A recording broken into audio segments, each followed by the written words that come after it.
What is the most accurate newspaper today? What about Fox News? Okay, I'm not gonna be caring about this answer. Okay, so ChatGPT, have you heard of that? It's this new AI chat developed by OpenAI. Everybody's using it. It's a chat that read all of Google. It's so smart. People say it's smarter than humans, and some say it's gonna take over the world with its wisdom.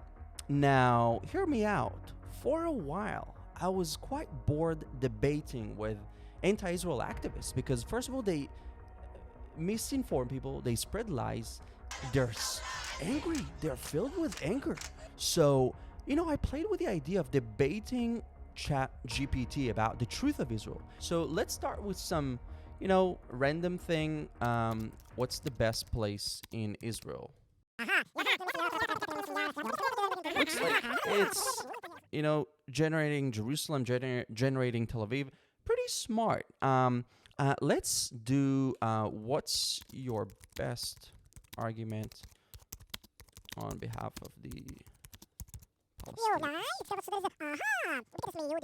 So, as an AI model, I don't have personal opinions or take sides in political conflicts. However, I can provide some background information on the Palestinian perspective.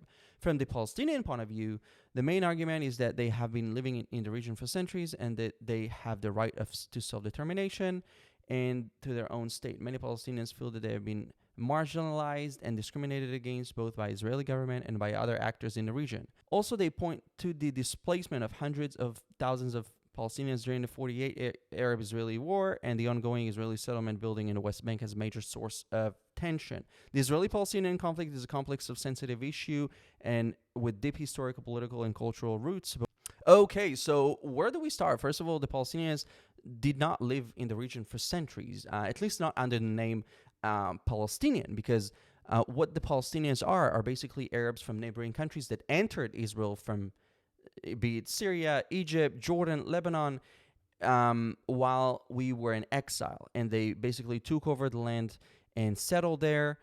Some would call it, I would call it occupied Jewish land. And nowadays they have been complaining that they're living under occupation. Now, also, the chat is saying that the ongoing Israeli settlement campaign in Judea and Samaria is a reason for tension in the region. Now, building homes for Jewish people in their ancestral homeland. The heartland of Israel is Judea and Samaria. It's right, Palestinians happen to live there as well, and I am for all people living side by side, no need to uproot anyone. But to say that building homes for Jewish people is a major source of tension, that's just incorrect. It is Palestinian terrorism and incitement. All these terror attacks, murdering people, civilians. Okay, so where do Jews come from? The origins of the Jewish people can be traced back to the ancient Middle East. According to the Jewish tradition, the first Jews were descendants of the biblical figure Abraham, who lived in the city of Ur around 2000 BCE. Abraham is considered the father of the Jewish people. Early history of the Jewish people can be recounted in the Hebrew Bible, which tells that the Israelites journeyed from Egypt to the promised land of Canaan and the establishment of the kingdom of Israel under King David as his son, King Solomon. Over time, the Jewish people developed distinctive religious and cultural identity centered around the belief in one God and the observance of the Torah and other sacred texts. Throughout history, Jews have lived in many different parts of the world, including the Middle East, Europe, North Africa, and the Americas. Today, Israel is home to the largest population of Jews in the world, but there are also significant Jewish communities in the United States and other countries. Okay, I'm not going to be caring about this answer, but I just wish they would include the word Judea, because Jews are called Jews because we stem from Judea. But overall, I just wish that the mainstream media would use this middle paragraph that, yes, Jews, it basically tells the story of the Israelites coming into the land of Israel. And it's the ancestral homeland of the Jewish people. But nowadays, according to the UN, history does not matter. But anyways, where is Palestine? Okay, Palestine is a geographic region in the Middle East situated between the Mediterranean Sea and the Jordan River. Mind you, that's where Israel is. So when people say free Palestine, that's exactly what they mean, ChatGPT. So you're right, you're correct about that. When people say that, free Palestine, from the river to the sea, Palestine will be free, they basically want to exterminate and to destroy the state of Israel, because that's where Israel is today, bordered by Lebanon in the north. The status of Palestine have been a source of conflict between Israelis and Palestinians. For decades, the Israeli government considers the West Bank and the Gaza Strip to be disputed territories. I mean, they are disputed territories. While Palestinians claim these areas as part of their future independent state of Palestine, the ongoing Israeli-Palestinian conflict is a complex issue with deep historical, political, and cultural roots.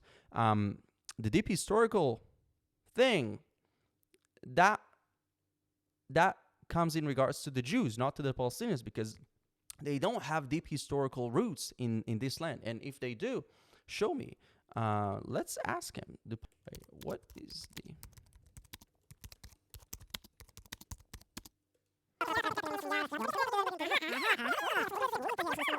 the history of Palestinians in Israel is complex and multifaceted. Palestinians have a long history of living in the geographic region that is now Israel. Long history dating back thousands of years. I'm sorry to inform you, but Palestinians do not exist for thousands of years. It's a newly established idea and nation, because just like I've said earlier, if the Palestinians existed for thousands of years, so where is their history prior to the era of television? Show me. I'd love to learn more about the Palestinian history.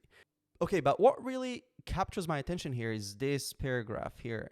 In the decades since, the Israeli-Palestinian conflict has continued to evolve, with periodic outbreaks of violence and ongoing negotiations and peace efforts. Peace efforts, let me translate that real quick. It's Israel offering peace multiple times and receiving a big no from the Palestinian leadership, because they don't want peace with Israel, they want peace without Israel. There are two main areas: the Palestinian presence in Israel, the West Bank and the Gaza Strip, which are under the control of the Palestinian Authority and Hamas, respectively. The side of these territories and the overall Israeli-Palestinian conflict remains a major challenge for the international community. Again, maybe because the international community have been, for too long, have focused on the wrong side, have focused on the wrong aspect. Because perhaps instead of blaming Israel, the one nation that offered multiple peace offers, I don't recall the Palestinian leadership offering peace and extending their hand for peace. Let's move on to the next question that I've been seeing. A lot of activists have been misinforming people. So let's ask: is Jesus Palestinian? Okay, the question of Jesus' ethnicity and nationality is a complex and a debated topic among scholars and theologians. Jesus was born in Bethlehem, which was then part of the Roman province of Judea. Okay, finally mentioning Judea in what is now the West Bank. At the time of Jesus' birth, the region was populated by Jews and other ethnic groups, including Samaritans and Gentiles. Populated by Jews. Majority of the people there were Jews in Bethlehem. Why are today there are 0 Jews and Christians are fleeing Bethlehem? Hint, it's not because of Israel, because it's under the control of the Palestinian Authority, a radical Islamist regime that is very similar to the Iranian regime with its ideologies. That it goes like this: think like us, or you're in trouble. While Jesus is often depicted in art and popular culture as a white European, in reality, he would have had physical features and ethnic identities consistent with the people of the Middle East. Some scholars have suggested that Jesus may have identified as Galilean or a Jew or a Jewish Messiah, while others have pointed to his teachings as evidence of a more universalist message that transcends national and ethnic boundaries. Okay, I don't like this universalist, globalist thing. The idea of Jesus as a Palestinian is a more recent development, arising out from the Palestinian nationalist movement in the 20th century. Okay, it is more recent. That's true, because the Palestinian idea is more recent. So what happened to the thousands of years of Palestinians existing in their land? so to say, according to ChatGPT. So what happened to that? What happened to okay, so I just love that. I just love that. And more recent development rising up. Okay, some Palestinians have adopted Jesus as a symbol of their struggle for self-determination and resistance to Israeli occupation. However, it is important to note that Jesus' identity and message cannot be reduced to any one political or nationalistic agenda, as his teachings are meant to transcend such boundaries and embrace all people regardless of their background. Okay, first of all, Jesus cannot be Palestinian, okay, because Jesus was a Jew. He taught in synagogues. Show me one active synagogue today in Bethlehem, in Nablus, in all these predominantly occupied cities by Palestinians of today. Okay, so the idea of Jesus as a Palestinian is a more recent development. Correct. This is correct because they are a new idea. And now, since we talked about Jesus being Palestinian or not being Palestinian, let's have some fun. Let's ask the chat to generate a Bible verse that doesn't exist yet about Jesus being Palestinian. Let's see if it's more creative than the Bible. I'm sorry, but as an AI language model, I cannot generate a Bible verse that does not exist or modify the original text of the Bible. Okay, I like that. I like that. It is important to remember that the Bible is a sacred text with deep spiritual significance for millions of people around the world, and any alterations to its content could be seen as disrespectful or offensive to some. As a matter of fact, yes, but also distorting historical facts, like that the Palestinians have existed for thousands of years. What is the most accurate newspaper today?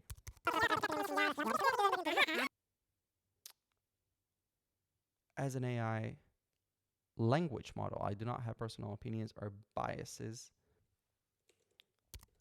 Give me 3 accurate newspapers to read. Many 3 Okay, there are many great newspapers out there, but here are 3 well-regarded options that offer accurate reporting. But it's funny because when I ask what is the most accurate, so it played the political correct card and be like, oh, as an AI chat language thing, we don't discuss that. But then look at that. There are many great newspapers out there, but here are 3 well-regarded options that offer accurate reporting. So if ChatGPT offers that, you do know that there is a problem here with this machine learning thing. But wait, let's see what it says about the New York Times. Okay, let's not judge. Let's not judge before we read. The New York Times is a leading newspaper in the United States, and it is known for its in-depth reporting and analysis on a wide range of topics, from politics to international affairs to culture and sports. The Times have won numerous Pulitzer Prizes for its reporting. I mean, it's owned by leftists, also this Pulitzer thing. And it's widely considered to be a trusted source of news. Widely considered by who? Widely considered by who? This is ridiculous, but okay. Let's move to The Guardian, okay? Let's not judge this British newspaper before we read about it. The Guardian is a British newspaper with a global reach, known for its progressive perspective. Okay, at least they're being honest about that. And focus on investigative journalism. The paper is committed to reporting on social justice and environmental issues. I'm already bored. And it has won numerous awards for its coverage of breaking news and long-form investigative reportings. Al Jazeera. Al Jazeera is an Arabic language news based in Qatar. Qatar is one of the main sponsors of Hamas and sponsors basically of terrorist activities, of missiles fired into Israel, targeting Israeli civilians, families, children. And Al Jazeera is basically a propaganda machine owned by the state. But then ChatGPT is saying accurate reporting. How can a news channel can be accurate if it is owned by a state, owned by the government, and not free for the people. So it's free for all, because propaganda will always be free for everyone. But the network is known for its deep, in-depth coverage of political, social, and cultural issues. As long as they're not in Qatar, as long as it's not enslaving people, and as long as it's not human rights issues in Qatar. And it has won numerous awards for its coverage of breaking news, investigative reporting, and documentary filmmaking. And documentary filmmaking, mind you, that Al Jazeera in Arabic is very different than Al Jazeera in English. Al Jazeera in Arabic would deny the Holocaust and would doubt the existence of the Holocaust, but then Al Jazeera in English is trying to be all this beautiful angel. But okay, that was hilarious. Let's ask, what about Fox News?